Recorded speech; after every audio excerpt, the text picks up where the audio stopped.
Allegiance. Please join me in prayer. Heavenly Father, in this season of Thanksgiving, we come to you with grateful hearts for your many blessings to us. This week, we'll be gathering with our friends and our families. We remember those we've lost.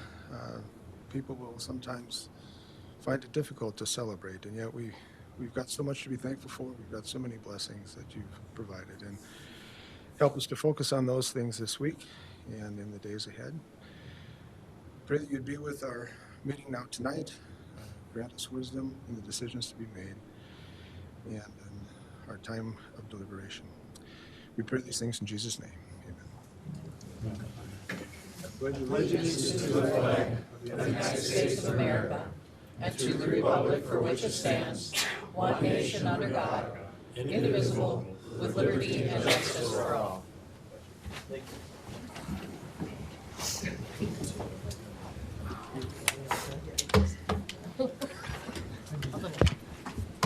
Thank you, Scott. It's 5:30, November 20th, 2023, and we'll call this meeting of the Fergus Falls City Council to order. Roll call, please. Joe. Here. Barney. Here. Toofer is absent. Kramer. Here. Thompson. Here. Rachel. Here. Hicks. Here. Fish. Here. We have a quorum. First item of business is the approval of the agenda, and we'll call on our city administrator for any changes or corrections to the presented agenda. Good evening, Andrew. Good evening, Your Honor. Council members. Councilmember Hicks has requested removal of items 5, 6, and 7 from the consent agenda for additional conversation. 5, 6, 7. All right, with that, so no additions or corrections to the agenda as presented. Someone like to make a motion? I'll make that, Your Honor. Thanks, Anthony. Thanks, Brent. All in favor of approving the agenda, say aye. Aye. Opposed, same sign. That motion carries. There are no public hearings this evening. There are no bids to award.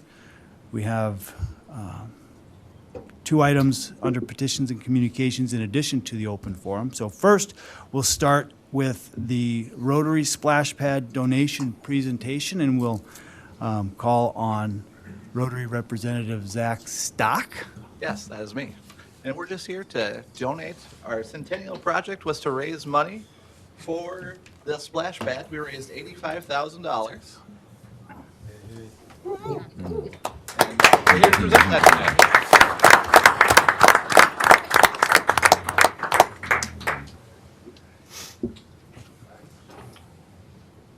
Best part of my job.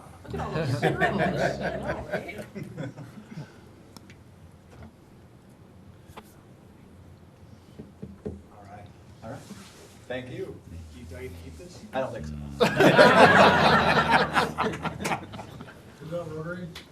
Hey, good job.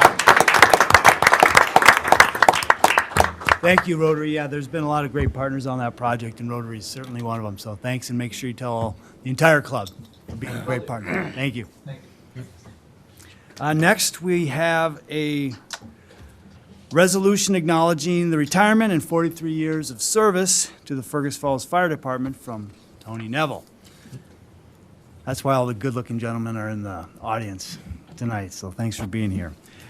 Whereas Tony Neville submitted his intent to retire from the Fergus Falls Fire Department effective October 13th, 2023, and whereas Tony began his service as a firefighter to the city of Fergus Falls and surrounding area on October 13th, 1980, and whereas Tony has held numerous roles in the Fergus Falls Fire Department, including firefighter, driver, operator, captain, deputy chief, assistant chief, Firefighter Association Secretary, and Relief Association President. And whereas Tony's dedication to serve others at a moment's notice, his experiences and calm demeanor provided an atmosphere of trust amongst fire department members and those he responded to. Now therefore be it resolved by the City Council of the City of Fergus Falls, Minnesota, to accept Tony Neville's resignation from the Fergus Falls Fire Department and recognize him and thank him for his 43 years of steadfast and dedicated service to City of Fergus Falls and surrounding areas. The above and foregoing resolution was offered at a regular council meeting by Councilmember Jim Fish, who moved its adoption. It was seconded by Councilmember Scott Kwame, and it was adopted by the following vote. Roll call, please. Joe. Yes. Barney. Yes. Kramer. Yes. Thompson. Yes. Rachel. Yes. Hicks. Yes. Fish. Yes. The resolution is approved. Thank you, Tony Neville.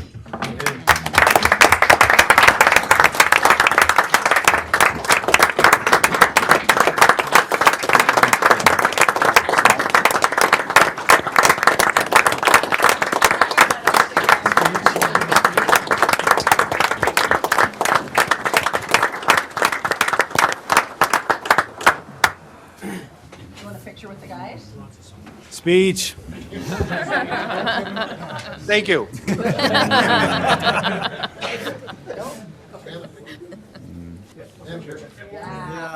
Yeah, get a group picture. Let's stand over here with Tony in front. Thanks for wearing something other than black. Hey, Chief. Did you want to say something after they're done with the picture? I think Tony said it all. Thank you. I can say a couple things with it.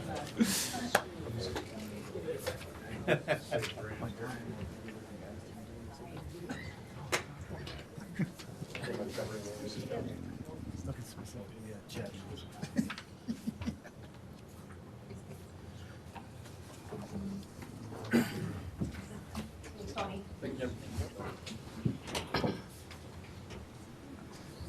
I will say it was definitely in my time here, back when I started as a paid on-call member in '99, and then getting to come back here. And when I came back, getting the opportunity to work side by side with Tony as a chief officer, he really helped the transition.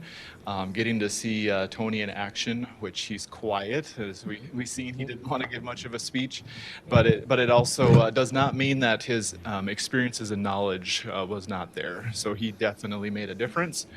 He will be missed by myself as a cohort and also from the rest of the team. So I definitely want to thank Tony for your 43 years. And maybe another fun fact is he's one of 4 members. He's tied for 3rd for 43 years of service, with Joe Hovland and Ken Hovland beating him by a year with 44 years of service, if my numbers are right. So a huge thank you to Tony and for the support that he provided. Thanks, Chief. Thank you, Tony.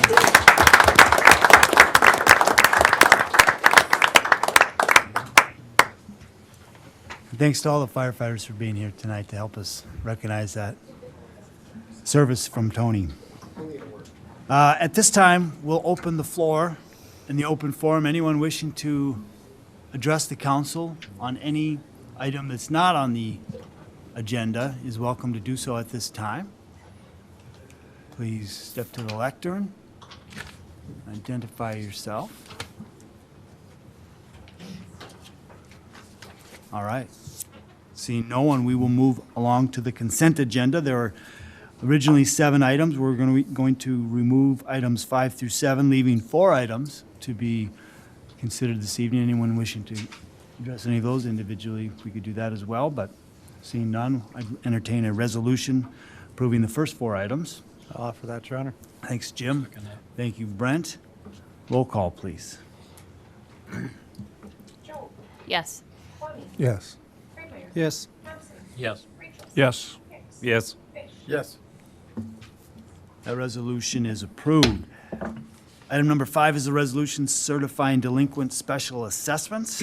And Anthony, did you have a question or comment on that item? Yeah, I thought as much as anything, it's appropriate that people understand like what these are, and maybe I can call upon Bill to kind of speak to each of them and say what kind of went into this, what type of items are on there, and then equally, I would like a discussion about Westridge Mall specifically on there. But I think if we could just obviously summarize what this actually means for each one of these.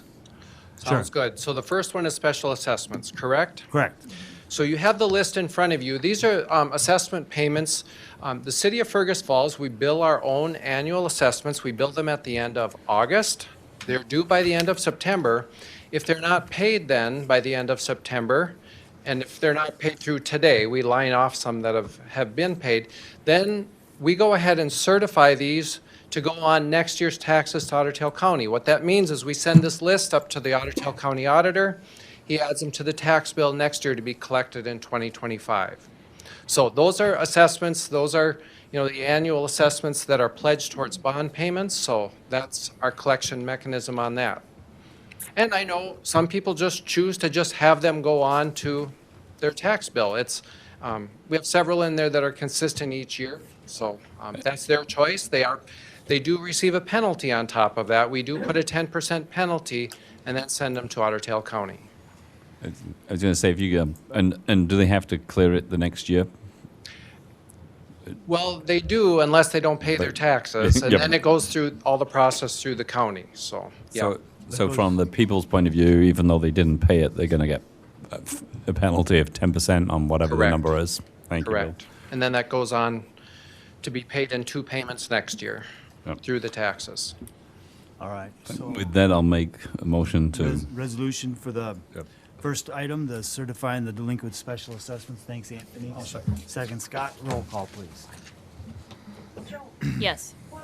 Yes. Kramer. Yes. Thompson. Yes. Rachel. Yes. Hicks. Yes. Fish. Yes.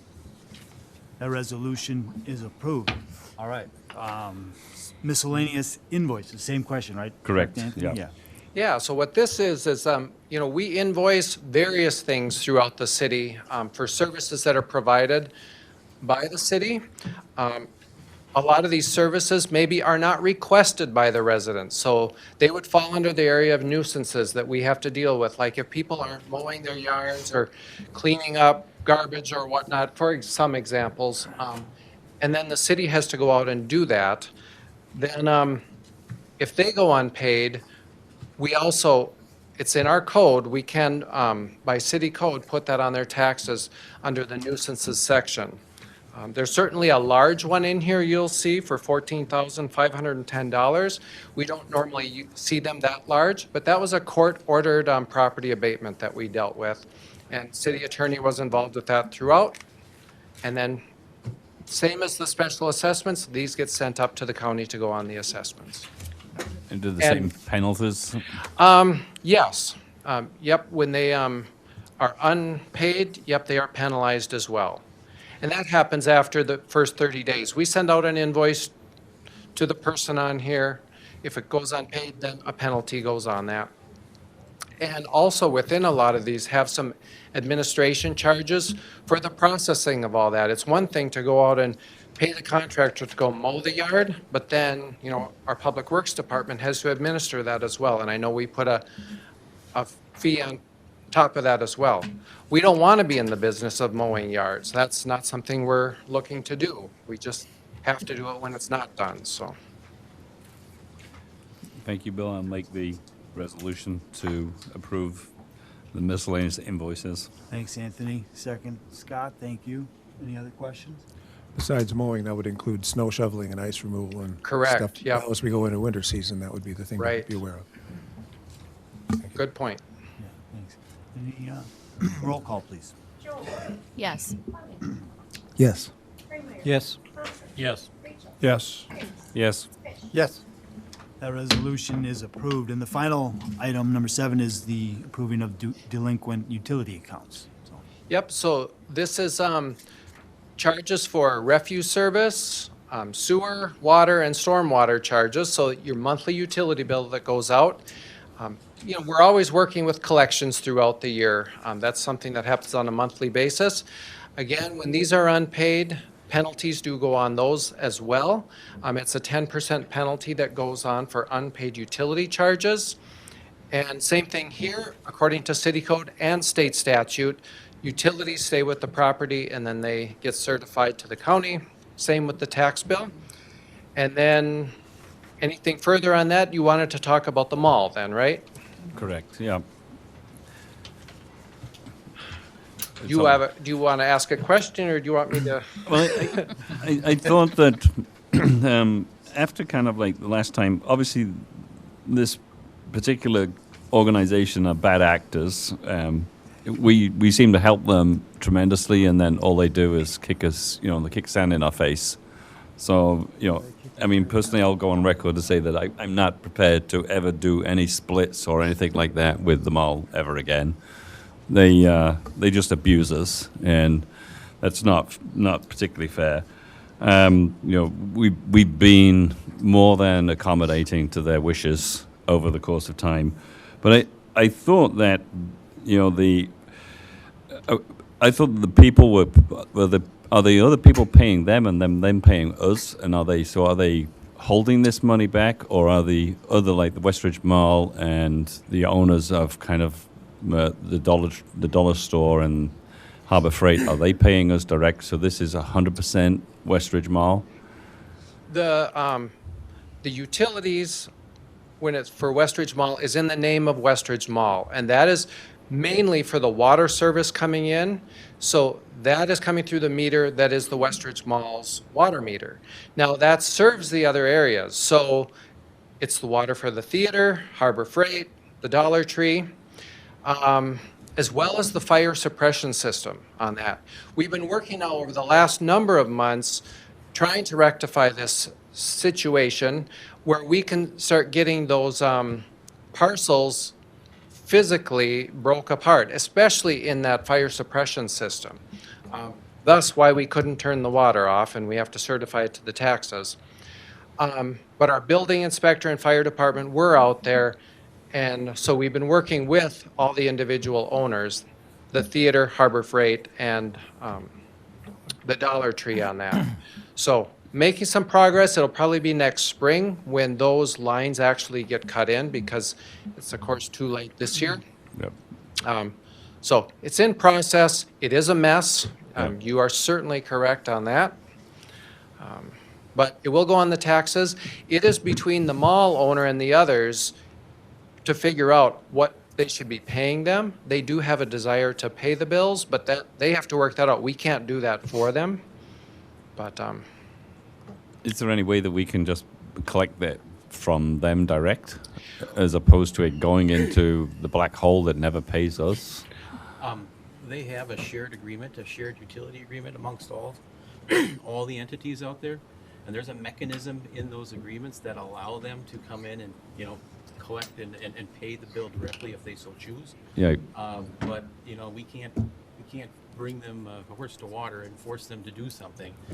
So our solution is to try to divide up the utility so that at least they can pay their fair share and separate that out and not always end up with a large bill at the end of the. I mean, personally, it's not my problem if the water gets cut off to their fire suppression system. It sucks, but I think that unless there's a hardship, this guy will never pay a bill because he has no hardship. And if the tenants or the people that own the property, if their water gets cut off and the Westridge Mall has to shut down, they will do something with this guy and make him pay the utility bill. And also, I think it's almost bordering on fraud if they're paying him and then he's not paying us. and they are not. They're not paying him. Because we've been working with the other owners as well, so they're not paying him. So how do we really resolve it outside of spending money on piping? Yep, and looking, in addition to piping, the city taking ownership of the water loop that goes around the mall. We're looking into that, because it's all tied in, but it's all on private property. Right. So that's part of it. We'd have to, Yeah. we're not there yet, but we're in the works of it. Well, I'm glad you're working on it, Bill. I've got faith in you. Okay, I hope so. We have to get there one way or the other. I Yep. mean, this has been a year. Because it goes every year. Yep. But I think as much as anything, the next time he wants a favor, there are no favors. Yep. And Yeah, the only time we've received payment is when the parcels are sold, and then it has to get that trued up. Yep. So if he sells the property and there's delinquent taxes on the assessment, then we can collect our money at that point. Right. So, okay, with that. Just a question. Yeah. Bill, what is, this has to do with the property tax on the Westridge Mall. I know it came up some years ago. What is that valued at, that property out there? What are they paying their property tax on? Do you know right now? I do not know off the top of my head. Okay. Yep. Because I think they were getting a kind of a discount on I know that there was a back and forth there. They probably had, I don't know if I can I talk about that publicly? Yeah. Yeah, I think they filed appeals in the past. Yeah. I'm sure that's public record. Yeah. So they didn't get a discount. They were contesting their taxes, I believe, Right. is what, And then if I remember correctly, and I forget what year that was, I think, you know, there was some type of an auction to buy that property. Do you remember that? And I think there was an offer made of over 3 million. I do remember that. something about that a number of And, years and ago. yet, from what I remember, the property tax valuation is less than that. And he didn't take it, although he was saying it wasn't worth it. Correct. So, you know, Anthony, we got to watch this. And I think we need to maybe look into that a little bit too. Thank you. thanks. With that, I'll make the resolution Thanks, Anthony. to approve them. I'll second it. collect it one way or the other. Second, Scott. Yeah, and just the thing that I think I would just add is we need to make sure that the businesses that are operating out there, as we work through this, are able to continue operating, you know. And that's why the water's still on, Right. So, so. all right, thanks, Anthony. Thanks, Scott. Any other questions? Roll call, please. Joel, Yes. Kwame, Yes. Freemeyer, Yes. Thompson, Yes. Rachel. Yes. Hicks, Yes. Fish. Yes. The resolution is approved. Under ordinance and resolutions, tonight we have the second reading of 3 franchise agreements. First is a franchise agreement with Otter Tail Power Company. We've had discussion on this at the last meeting. It's been introduced. Roll call, please. Joel, Yes. Kwame, Yes. Freemeyer, Yes. Thompson, Yes. Rachel. Yes. Hicks, Yes. Fish. Yes. Ordinance is approved. Second is a similar franchise agreement with Great Plains Natural Gas. Yes, Al? Just a comment, just want to make sure that, so people do realize, the citizens realize this is the franchise agreement, not the franchise tax. That's why I'm voting yes for this, because it has been in force throughout the years. And it's just getting basically renewed, from what I understand. Thank you. Thank you, Al. Any other questions before we vote on the Great Plains Natural Gas? Roll call, please. Joel, Yes. Kwame, Yes. Freemeyer. Yes. Thompson. Yes. Rachel. Yes. Hicks, Yes. Fish. Yes. That ordinance is approved. And the third and final franchise agreement is with Lake Region Electric Cooperative. Roll call, please. Joel, Yes. Kwame. Yes. Freemeyer. Yes. Thompson. Yes. Rachel. Yes. Hicks, Yes. Fish. Yes. That ordinance is approved. Item number 4 is a resolution approving the Community Arena User Agreement, Exhibit A, and we'll call on our Finance Director, Bill Sommer. Thank you, Your Honor. Yes, this is just Exhibit A to our user agreements. We have user agreements with the school district, the hockey association, and the skating club. And each year, as we go through the budget process, and then we come up with what will the charges be to those user groups during the winter season, so January, February, March, and then October, November, and December. We did change this a little bit this year. We met with these user groups throughout the summer, had lots of discussions about this, as trying to arrive at, rates for this.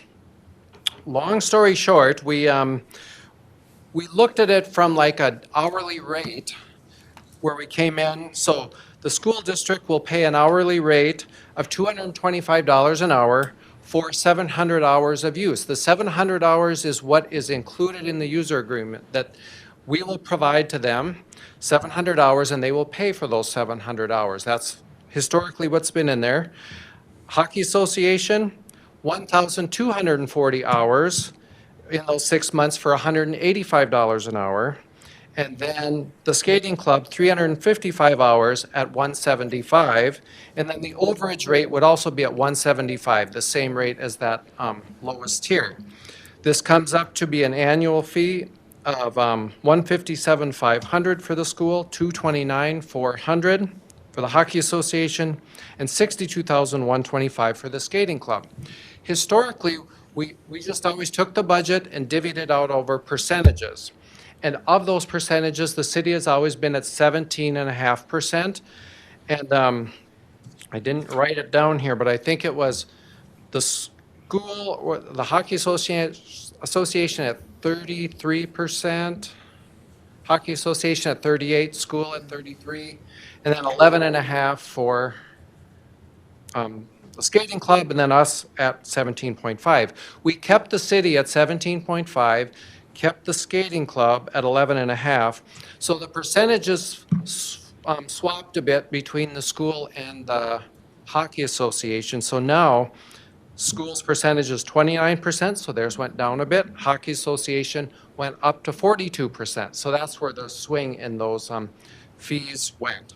So we did get agreement from all those organizations for that. Within our fee schedule, we did already approve the summer ice rate or the out-of-season rates. That's in there. So this is just for Exhibit A for the agreements, and I know Guy and Pam are looking at a bit about the agreements with the Hockey Association too. They have some questions and things they'd like to change. We may come back to that in the future, but for tonight, just Exhibit A. And this is something we do each year. Just wanted to point out how that slight swing in funding between those two organizations. Thanks, Bill. We can do that through resolution. Someone would like to offer that? I'll second it, and then I got a question. Thanks, Scott, Kwame, and Anthony second. Go ahead, Anthony. So does the 24 rate take into account an estimated increase in utility costs? Yes. Right. I've actually increased them quite a bit, so. Yep. And the reconciliation clauses still are included in the original agreement. So at the end of the calendar year, through our audit process, I do balance all that out. And if they've overpaid, we give refunds. And we've given refunds every year except last year was our first year. We actually sent a bill to the organizations. Otherwise, typically, we've been able to send refunds. So we will still continue to reconcile, even though, you know, these are the rates we're charging. Thanks, Bill. Thank you, Bill. Scott. Where does the curling club fall into this? They just go through the city park department? They by do. They hour or basically pay, I think they're at the 175 rate too. Is that right, Andrew? I think I'm remembering correctly that, yes, we're charging them the 175, same as the skating club. It's just like other, the leagues, you know, other users of the arena, they use it during the winter season. We bill them out too. It's just we don't have, you know, written agreements with those organizations. But yes, long story short, curling club 175. Other questions? Roll call, please. Joe, Yes. Kwame, Yes. Freemeyer. Yes. Thompson. Yes. Reed. Yes. Yes. Fish. Yes. Thank you. That resolution is approved. Thank you, Bill. Tonight, we have claims in the amount of $3,523,646.69. If anyone has any questions, we'll direct them towards our finance director. I'll offer the resolution to pay the bills. Thanks, Jim. Second, I'll second. Scott. I got a Go couple ahead, questions. Scott. A couple of questions. Well, one just to point out something and then a question. But we've got a revolving loan program in the city, and on our resolution record, the building that got the Kadam Law Office in it out on Pebble Lake Road recently used that revolving loan program to do over $7,000 worth of work. And I just wanted to point out that that was used in this particular round of expenses, and I think that's a real good program. And if somebody out there wanted to address that, who would they talk to? Yeah, you can certainly call City Hall here directly, talk to Clara Beck when she is back. She brings all that before the Business Development for Fergus Falls Board. That board, we have to recommend loans to you, to the City Council, so they kind of vet all those loans. You can also work with Greater Fergus Falls on that. They match, you know, people in the community, businesses in the community to the funding sources here at City Hall. So they know all our programs as well and are involved in that as well. Thank you. The other comment I wanted to make is our typical expenses on a 2-week period are $1.5 to $2 million. This one at $3.5 million is dramatically more. And we see these about once a year, and it usually happens when we've got the payment to Northland Trust Services. In this case, it's almost $1.9 million. And that makes up the biggest chunk of the difference between what would be typical and this week's deal. And that payment is, I'll let you explain it because you can do that far So better that's than me. our semi-annual bond payments. We pay them midsummer, and then here we pay in December, December 1st. The bulk of them in those two time periods. This time of the year, towards the end of the year, we pay the principal and the interest. We only pay the interest payment, the other semi-annual in the summer. So the large one is at the end of the year, you collect the revenue through the year into those debt service funds, and then you make your larger debt service funds payments here now December 1st. One of the really, the larger ones in that is the library payment using the sales tax funds that ended last September. So in that fund, we're actually paying off those library bonds December 1st. Then the library will be paid in full. Yeah. Good, good. Nice. Thank you. Thanks, Scott. Any other questions for Bill? Before we vote on the resolution to pay the bills, roll call, please. Joel. Yes. Tony. Yes. Kramer. Yes. Thompson. Yes. Rachel. Yes. Hicks. Yes. Fish. Yes. That resolution is approved. There are no board, committee, department reports. There are no reports from staff or other administrative officers. There is no old, unfinished, or new business that I'm aware of this evening. Lynn, do you have some announcements for us? Yes, because of the Thanksgiving holiday and most offices being closed Thursday and Friday, so if your garbage is picked up in recycling Thursday or Friday, most of Wednesday. So Friday to Wednesday is a hard one for a lot of people. Thursday and It will Friday. run your weekend. Wednesday. It's going to be a busy day for those guys on Wednesday. All right. With that, we're adjourned.